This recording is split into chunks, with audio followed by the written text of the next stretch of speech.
Oi, eu sou o Cypher e... Você sente que a sua vida tá cada vez virando mais uma comédia? Se sim, então eu recomendo fortemente que você procure um psicólogo o quanto antes. Ou ache um vigilante muito fã de morcegos pra virar o seu melhor amigo. Porque muito provavelmente você tá chegando cada vez mais perto de pintar a cara de branco, o cabelo de verde, colocar um terno de uma cor vibrante e sair coringando pelas ruas. Zoeiras à parte, Zoeiras à parte, seja quem você já deve ter ouvido falar desse palhaço esquisito. Ele que é o vilão mais famoso do Batman e provavelmente de qualquer quadrinho que você possa imaginar. O Coringa faz sucesso em praticamente todo lugar onde ele é apresentado, nas HQs, nas séries animadas, nos jogos, nos filmes, não falamos do Jared Leto nesse canal. Onde quer que ele esteja, ele marca sua presença e vira um dos personagens mais amados de lá, superando até mesmo o próprio Batman, o herói sem o qual ele não vive. O sucesso do Coringa como um personagem é simplesmente incontestável, desde adolescentes que querem destruir a sociedade, até fãs de quadrinhos que gostam de ver ele quebrando os personagens que ele entra em contato, seja física ou psicologicamente. Até os noias, que... eu realmente não sei porquê exatamente, mas ele faz um sucesso ferrado com os noias. Que eu acho que é uma coisa boa até. Basicamente todos concordam que o Coringa é um personagem incrível e muito legal de ser explorado e se vê em qualquer lugar onde ele é apresentado. Mas por que ele é tão famoso assim? O que ele fez pra conquistar tantas demografias e até conseguir um filme próprio, que vai conseguir uma sequência inclusive? Não é possível que isso seja só por causa da loucura dele. O que ele tem de especial? Bom, é exatamente sobre isso que eu decidi passar as próximas horas da minha vida falando a respeito. Vamos lá! O Coringa que a gente conhece e ama hoje em dia é absurdamente diferente do primeiro Coringa que o Vigilante Noturno lutou contra. Desde a ideia do personagem até os objetivos e a personalidade que, apesar de algumas semelhanças, ainda eram bem diferentes do que vem à mente quando a gente fala sobre Coringas. A primeira aparição desse palhaço maníaco foi na primeira revistinha propriamente dita do Batman, em abril de 1940, a Batman 1, sendo o primeiro vilão de verdade do Batman, o que por alguma razão só foi acontecer um ano depois da estreia do Morcego, essa que foi em março de 1939, mas eventualmente ele apareceu para atormentar a vida do Batman. As diferenças entre o nosso Coringa atual e o Coringa original começam já na própria existência deles, porque o Coringa de 1940 nunca foi imaginado para ser um vilão recorrente nas revistas do Batman, muito menos era para ser a outra metade e o arqui-inimigo do melhor detetive do mundo.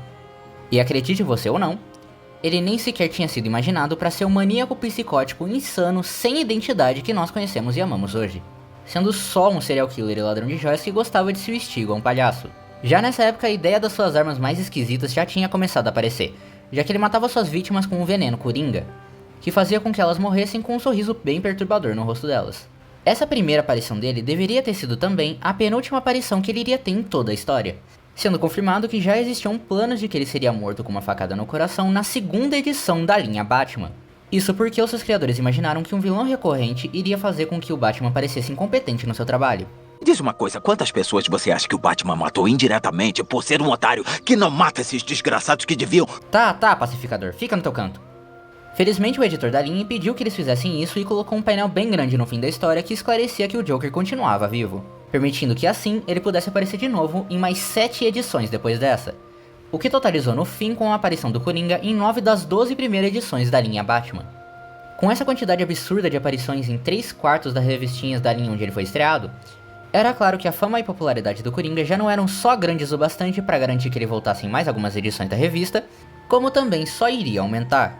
No entanto, apesar da sua origem sangrenta, a personalidade mais piadista e cínica do Coringa, bem como o uso de armas mais absurdas e cômicas, até algumas vezes inofensivas, começou a aparecer só nos anos seguintes, quando a própria DC decidiu começar a fazer mudança nas suas histórias por achar que seria mais fácil vender personagens mais engraçados do que psicóticos. Conheço um certo bibliotecário que discordaria disso, mas se você quiser saber mais, eu recomendo que você dê uma olhada nesse vídeo aqui.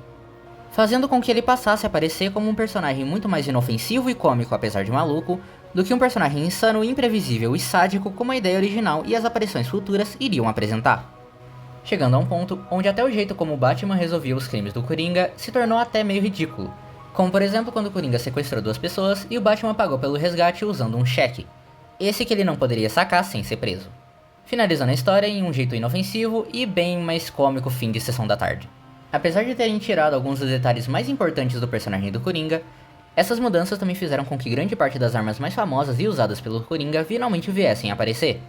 O aperto de mão eletrizante, as armas falsas, flores que soltam ácido e afins. Mas como já era de se esperar, infelizmente isso acabou também acompanhando o declínio do personagem e do próprio Batman por alguns anos.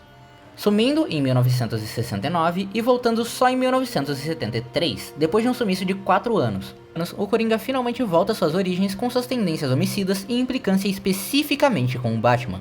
Depois disso, ele se estabeleceu e se desenvolveu, crescendo cada vez mais até o personagem que a gente conhece e ama hoje. Esse retorno não só às origens, mas também da popularidade dos quadrinhos de heróis, fez com que o Coringa finalmente voltasse a crescer a sua fanbase, estabelecendo a sua personalidade e a sua marca no universo dos quadrinhos e da mídia, entrando agora nos seriados e filmes de super-heróis, que finalmente começaram a ser produzidos e fizeram um sucesso estrondoso, levando à aparição das primeiras iterações do Coringa que atingiram um público muito maior e mais variado do que o público dos quadrinhos. Esse que ele tinha que conquistar com muita rapidez.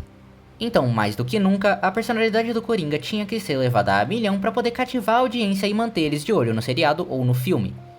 E isso foi feito com maestria pelos primeiros atores a viverem o vilão sem o qual o Batman não consegue viver. César Romero, que estabeleceu as tendências a fazer tudo da maneira mais teatral e absurda possível e as piadas constantes do Coringa. E o Jack Nicholson, que marcou o personagem com sadismo, frieza, desconforto e psicopatia. Traços muito importantes que seguiriam a ser parte da grande maioria dos Coringas, tanto nas HQs quanto nas TVs, dali em diante. Mas de verdade foi o nosso amado Heath Ledger que fez com que o personagem realmente decolasse em popularidade, sendo de longe o Coringa mais ameaçador e carismático até hoje, encarnando o palhaço com maneirismos e naturalidade incríveis, e transformando a sensação de desconforto dos personagens que compartilham a cena com ele em uma coisa real e palpável. Ele é, de longe, o Coringa mais famoso de todos, e por ótimas razões. Ele foi o primeiro Coringa que realmente deixou no ar qual seria a verdadeira origem e identidade do palhaço, se é que tem uma. O que marcou ele como a verdadeira antítese do Batman, que ao invés de usar o passado para justificar sua loucura, simplesmente faz o que ele quer por fazer. E cada ação dele, por mais maluca e absurda que seja, sempre é premeditada e pensada com cuidado, como se ele sempre tivesse um passo à frente de todo mundo em volta. A verdadeira encarnação de um agente do caos. Essa natureza assustadora e imprevisível, onde você nunca sabe o que passa na cabeça dele ou o que ele tem na manga, cria uma incerteza e mistério por cima do personagem que, junto com o carisma que ele exala por cada poro, deixa bem claro o porquê de ele ter uma fama tão maior do que a de todos os outros Coringas que já apareceram. Sendo o único personagem que é realmente capaz de quebrar o Cavaleiro das Trevas, o Coringa também conseguiu grande parte da sua popularidade por ser o famoso quebrador de padrões, que foi rejeitado pela sociedade e assim a jurou destruir. O que trouxe uma legião de excluídos a se identificar com ele, bem como toda a energia de chapeleiro maluco que ele tem constantemente com o Batman, considerando como aquele personagem que simplesmente aceitou a loucura e um mundo de loucos que simplesmente negam o que são, além de ter sido a razão pela qual a Arlequina foi criada, o que por alguma razão criou uma boa popularidade dele com pessoas que usam Juliette, além do mistério sobre a sua história e a relação que ele tem com o Batman, sendo quase irmãos em algumas das histórias onde eles se encontram, o que faz esquisitos como eu, que gostam de analisar e teorizar sobre as coisas, criarem uma paixão absurda pelo personagem. Eu honestamente não imaginava que a história do Coringa fosse tão grande quanto ela é. Para um personagem sem passado confirmado, ele tem muita coisa para contar, e ele é de longe o vilão mais famoso e mais usado do Batman. Mas se você ver bem, os outros vilões têm tanta história se não mais que a do Coringa, e eu diria que eles não recebem a atenção que deviam. Então aqui eu começo a revolução pelo filme do Charada com o Pinguim. Que ridículo. Enfim, você sabia dessa aventura toda até o Coringa que a gente conhece hoje? Você gosta do Coringa ou tem algum outro vilão que você acha que merece mais reconhecimento atualmente? Você tem fé nas malucas igual a Arlequina? Conta aí, eu adoraria saber as ideias de vocês. Quem sabe isso não vira um vídeo. Mas enquanto isso, não se esquece de dar like, se inscrever e ativar o sininho, é sério. E dá uma olhada nos outros vídeos do canal. Eu espero que eu possa te ver de novo logo. Tchau!